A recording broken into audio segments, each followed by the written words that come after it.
Bonjour à toutes et à tous, bienvenue pour une nouvelle vidéo intitulée « Ne te fais pas voler la bénédiction de Dieu ». Je répète, ne te fais pas voler la bénédiction de Dieu. Le diable ne vient que pour voler, égorger et détruire, nous dit la Bible. Et dans ce qu'il vient voler, il y a une certaine catégorie dont nous allons parler aujourd'hui. Il veut voler quelque chose, il veut voler la bénédiction que Dieu veut pour ta vie. Il veut te priver de la bénédiction de Dieu, mon frère, ma sœur. Dieu, dans sa volonté, il a pour nous des projets de paix et des projets de joie. Cela veut dire que Dieu, oui, Dieu veut nous faire du bien. Dieu a dit un jour à Abraham, « Compte les étoiles si tu le peux, car telle sera ta postérité. » Abraham était privé d'avoir des enfants avec sa femme, mais Dieu lui a fait grâce et il a multiplié ses enfants, sa postérité, comme les étoiles. Quand Dieu bénit mes frères et sœurs, ce n'est pas une petite bénédiction de rien du tout. Cela peut être multiplié à l'infini comme les enfants d'Abraham. Lui qui ne pouvait pas avoir d'enfants avec sa femme, il en a eu une multitude parce qu'un enfant a fait ensuite des enfants, les enfants des enfants, etc. Et une nation est sortie. Alléluia. Mais il faut savoir une chose, c'est que le diable, il veut nous voler la vie éternelle et nos bénédictions. Il veut voler les bontés que Dieu veut te faire dans ta vie. Et il ne faut pas le laisser faire. Son but est de te voler, mais il ne peut te voler que si Dieu le laisse faire. Et Dieu ne veut pas le laisser faire. Dieu veut le bloquer, bien sûr. Mais pour le bloquer, il faut bien sûr garder la foi en Jésus-Christ et il faut aussi s'éloigner du péché. Si le péché, mon frère, ma sœur, prend du poids dans ta vie, c'est-à-dire que si tu désobéis à Dieu de plus en plus, alors tu deviens une proie pour le diable et il va venir prendre ta bénédiction. Et Dieu peut le laisser faire. Est-ce que Dieu veut le laisser faire? Jamais de la vie. Mais il va le laisser faire si le péché, si les personnes se roulent encore et encore dans le péché, dans la désobéissance à Dieu. La Bible dit dans le livre d'Ésaïe 59, versets 1 à 5. Ésaïe 59, versets 1 à 5. Ésaïe 59, versets 1 à 5. Non, la main de l'Éternel n'est pas trop courte pour sauver, ni son oreille trop dure pour entendre, mais ce sont vos crimes qui mettent une séparation entre vous et votre Dieu. Ce sont vos péchés qui vous cachent sa face et l'empêchent de vous écouter. Car vos mains sont souillées de sang et vos doigts de crime, vos lèvres profèrent le mensonge, votre langue fait entendre l'iniquité. Nul ne se plaint avec justice, nul ne plaide avec droiture. Ils s'appuient sur des choses vaines et disent des faussetés. Ils conçoivent le mal et enfantent le crime. Ils couvent des œufs de basilic et ils tissent des toiles d'araignée. Celui qui mange de leurs œufs meurt, et si l'on en brise un, il en sort une vipère. Alléluia. Ésaïe nous dit ici que Dieu peut sauver. Dieu peut et veut répandre bien sûr sa bénédiction dans ta vie, mon frère, ma sœur. Mais quelque chose, oui, quelque chose le retient parfois. Il entend nos plaintes et nos supplications, bien sûr, il est Dieu. Mais quelque chose le retient. Et ce quelque chose, c'est le péché. C'est la désobéissance. La désobéissance produit des problèmes dans nos vies. Cela sépare l'homme de la présence de Dieu, de la protection de Dieu et de la bénédiction de Dieu. Et Jésus-Christ, il est venu, Dieu le Fils est venu, il s'est fait chair pour nous réconcilier avec lui-même, pour nous réconcilier avec Dieu. Que le péché qui nous séparait de Dieu recule et il a reculé grâce à Jésus-Christ. Alléluia. Merci pour cette grâce, Seigneur, et ce pardon dont nous sommes indignes.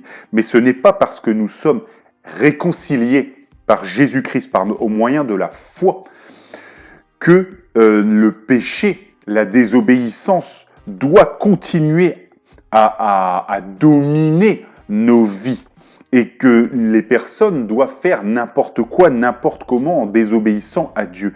Il faut prendre conscience du péché et se battre pour obéir à Dieu et aller de progrès en progrès, que le péché diminue, mon frère, ma sœur, de plus en plus de nos vies. Oui, la grâce de Dieu va couler dans nos vies, mais elle ne coulera que si nous avons à cœur d'obéir à Dieu, de prendre égard à la parole, à la Bible. Et ça, le diable, il le connaît parfaitement. Il connaît Dieu parfaitement et il va venir profiter de parfois ce péché qui arrive, qui grandit dans la vie d'un chrétien, d'une chrétienne, pour atteindre cette personne et l'éloigner de la bénédiction de Dieu. Parce que oui, le péché peut créer une séparation entre Dieu et nous. Et c'est là que le diable s'infiltre. C'est pour ça que le diable veut mettre du péché dans nos vies. Et c'est pour ça que oui, nous devons connaître la parole et que nous devons progresser dans sa connaissance afin d'obéir en tout temps, en tout point à Dieu. Alléluia. Moralité, Dieu veut bénir. Malgré nos péchés, il a envoyé Jésus-Christ pour nous sauver et il veut encore nous bénir. Il veut nous faire du bien. Mais cela ne doit pas nous conduire à faire n'importe quoi.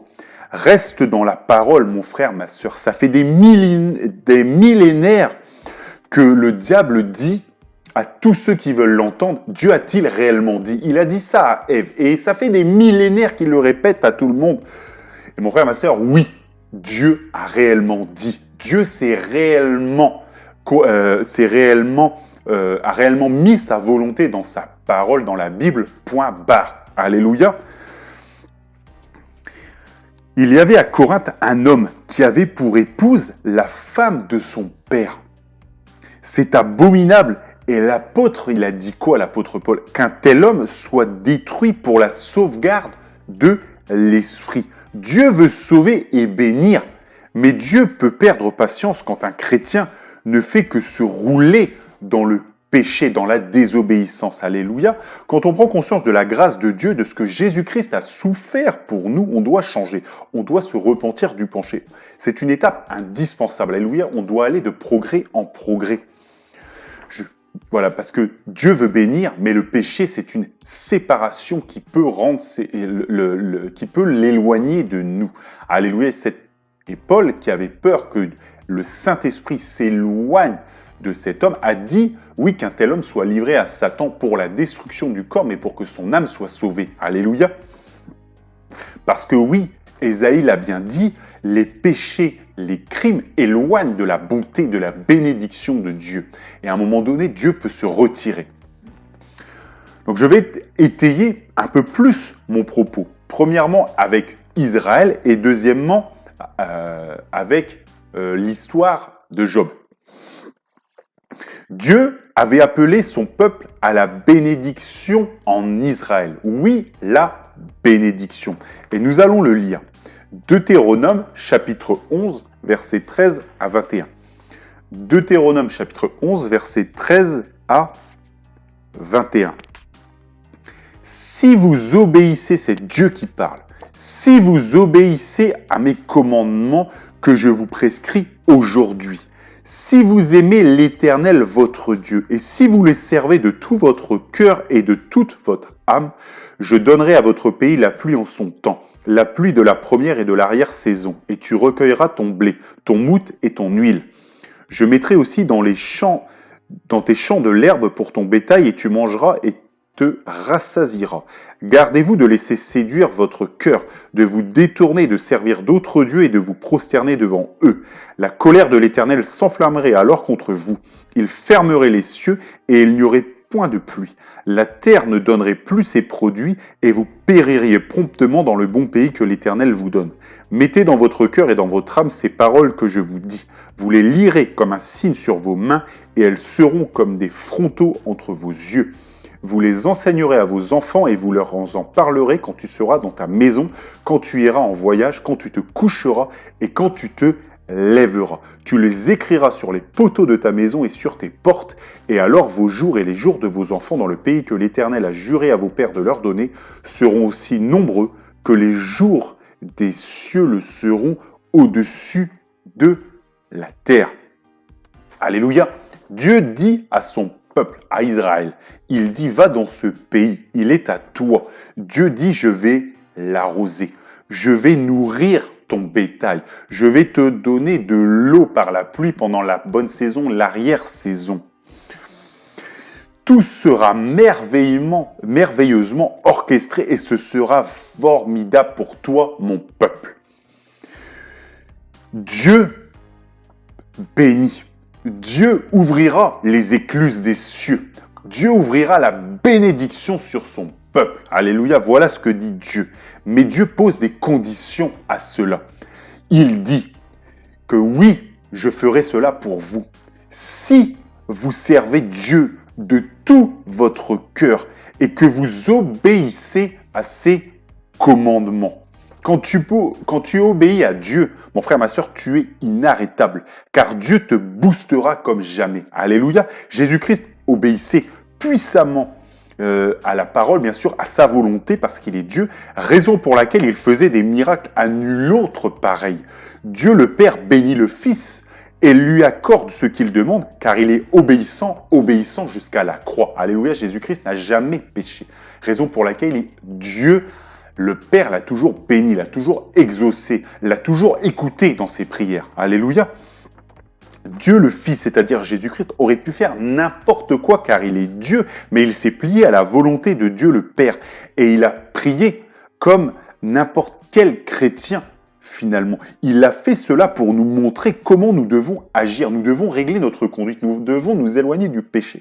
Nous devons être obéissants. Et Dieu, oui, Dieu nous bénira. Notre Père Céleste nous bénira comme il a béni Dieu le Fils. Alléluia. C'était pour nous montrer la voie. Le diable a bien essayé de séparer Jésus-Christ de l'obéissance. Il a bien essayé de le séparer de Dieu le Père, mais ce n'est pas possible. Dieu, c'est-à-dire Jésus-Christ, obéit à sa propre volonté exprimée dans la Bible et pas à la volonté du diable. Jamais de la vie. Et nous aussi, nous devons obéir à la volonté de Dieu en lui obéissant, nous éloignons du péché, alléluia, et pas à la volonté du diable. Le diable est perdant et il est vaincu et il cherche à entraîner les autres dans sa chute. Il séduit en faisant péché. Il a séduit, mon frère, ma soeur, un tiers des anges qui sont devenus démons et il les a poussés à la rébellion, à la désobéissance. Alors que ces démons-là, ces anges-là, ces anciens anges déchus pouvaient voir Dieu et pouvaient voir sa puissance, sa divinité, sa grandeur. Et pourtant, le diable a réussi à les faire pécher, a réussi à les faire désobéir, a réussi à mettre dans leur cœur la rébellion. Donc ce n'est pas une petite affaire. Alléluia. Dieu dit, dans Deutéronome même, il dit de marquer les paroles de sa volonté sur nos maisons, sur nos poteaux. Il dit de les enseigner à nos enfants le matin, le soir, en tout temps. Alléluia. Pour ne jamais les oublier, pour que nos enfants ne les oublient jamais et que chaque jour, quand nous allons passer devant nos poteaux, nous puissions les voir quand nous partons, quand nous sortons, quand nous rentrons, que nous les voyons toujours savoir discerner, mon frère, ma soeur, la parole de Dieu, sa volonté pour être pleinement dans l'obéissance et donc que Dieu ouvre les écluses des cieux pour nous. Alléluia. Dieu fait un avertissement dans le Deutéronome. Il dit, finis la bénédiction, mais place à la malédiction si vous me désobéissez. Place à la disette, à la famine, si vous m'oubliez et si vous péchez contre moi en allant vous prosterner devant des idoles, devant des personnes qui ne sont pas Dieu, devant des statues qui ne sont pas Dieu. Alléluia. Donc Dieu ici dit, si tu obéis, alors oui, si tu es fidèle à ma parole, à ma volonté, oui, peuple d'Israël, oui, mon peuple, oui, vous qui croyez en moi, alors oui, vous aurez la bénédiction. Alléluia. Mais Dieu dit, il dit que si nous nous éloignons, nous nous égarons, nous désobéissons, entraînés par le diable qui vient que pour voler, égorger et détruire, alors Dieu dit, oui, vous récolterez la malédiction. Alléluia. Donc mon frère, ma soeur, la bénédiction de Dieu t'est offerte pour prix de ton obéissance à Dieu. Oui, il y a le salut qui est au moyen de la foi qui est en Jésus-Christ. Alléluia. Mais il y a là aussi la bénédiction que Dieu donne dans ta vie si tu lui obéis. Alléluia. Donc, oui, tout est une question de foi pour être pardonné du péché, mais tout est une question d'obéissance aussi pour être béni. Alléluia. Nous sommes tous pécheurs. Donc j'implore Dieu de nous pardonner pour notre péché. Mais nous devons aussi, mon frère, ma sœur, faire des efforts. Comme le dit la Bible, ne pas nous complaire en nous-mêmes. C'est parfois facile de demander, d'invoquer le sang de Jésus-Christ pour le pardon, sans essayer de changer. Mais prenons garde à cela. Le péché nourrit le péché. Et le péché vole la bénédiction de Dieu. Car oui, le salaire du péché, c'est la mort. Alléluia. Heureusement que Dieu soit loué pour être venu, pour s'être fait chair dans le Fils, pour nous pardonner tous nos péchés. Alléluia. Et ouvrir du coup la voie de la bénédiction dans nos vies. Mais prenons garde à ne pas mépriser ce sacrifice qu'il a fait à la croix, là où le sang a coulé, en nous éloignant de lui, de l'obéissance à la parole de Dieu. Alléluia. Le diable voulait aussi priver, j'en viens à Job, le diable voulait aussi priver Job de sa bénédiction. Job était béni, il avait beaucoup d'enfants, il avait beaucoup de possessions, il était respecté dans tout le pays. Mais le diable est venu et Dieu a permis au diable de venir le tenter. Alléluia. Et le diable a touché à Job, a touché à ses possessions, etc. Alléluia. Mais en face de Dieu, Job est resté intègre. Il n'a pas péché, c'est-à-dire qu'il n'a pas désobéi. Raison pour laquelle Dieu lui a rendu au double la bénédiction initiale qu'il avait. Il ne l'a pas laissé se faire voler, dépouiller par le diable. Il lui a rendu au double, car Dieu bénit celui qui lui obéit et qui demeure intègre dans sa parole. Mais Dieu maudit et laisse le diable frapper celui qui met chaque jour sa patience à l'épreuve en péchant volontairement et en se roulant dans le péché. Alléluia. Je vais le redire. Dieu bénit celui qui lui obéit et qui demeure intègre à sa parole. Mais Dieu maudit et laisse le diable frapper celui qui met chaque jour sa patience à l'épreuve en péchant volontairement et en se roulant dans le péché. Ne mettons pas à l'épreuve la patience de Dieu pour nous en nous livrant au péché. Ne faites jamais cela. Que deux chrétiens aujourd'hui devraient être bénis, mais la bénédiction parfois par loin d'eux, car le péché prend du poids dans leur vie et ils ne se repentissent pas de cela. Nous sommes les premiers acteurs, mon frère, ma sœur, non pas de notre salut, parce que bien sûr nous sommes pécheurs et seul Jésus-Christ nous sauve, alléluia, mais nous sommes acteurs dans notre bénédiction par rapport à nos actions ici-bas et à notre obéissance à la parole de Dieu. Ne l'oublions jamais et redoublons d'efforts. Alléluia. Que Dieu vous bénisse dans le nom de Jésus-Christ et que toute la gloire lui revienne.